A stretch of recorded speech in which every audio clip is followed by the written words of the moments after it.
Medical college ও হাসপাতাল চত্বরে বেআইনিভাবে ওষুধ বিক্রির অভিযোগ। ঘটনায় উত্তেজনা মালদা মেডিকেল কলেজ ও হাসপাতাল চত্বরে। রবিবার দুপুরে মেডিকেল কলেজের বহির্বিভাগের সামনে এক ব্যক্তি বেআইনিভাবে ওষুধ বিক্রি করতে হাতে নাতে ধরা পড়ে নিরাপত্তা রক্ষীদের কাছে।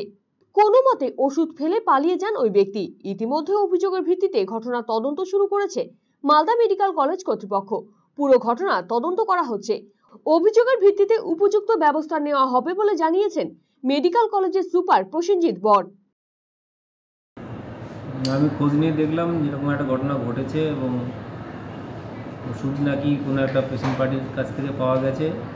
সিকিউরিটি স্টাফেরা সেটা কালেক্ট করেছে এবং কে ইনভলভ এই ব্যাপারটাতে সেটা আমরা ইনভেস্টিগেশন করে দেখছি। যদি কেউ ইনভলভ হয় সে তাহলে তার শাস্তি পাবে। যে ওষুধ পাওয়া গেছে সেটা কি মেডিকেলের ওষুধ না বাইরের ওষুধ? না, দেখলাম ওটা গভর্নমেন্ট সাপ্লাই নয়, বাইরের কোনো ওষুধ বিক্রি করছিল। মেডিকেল চত্বরে কীভাবে ওষুধ বিক্রি করা যায়? না, ঠিক না, সেটা করা যায় না।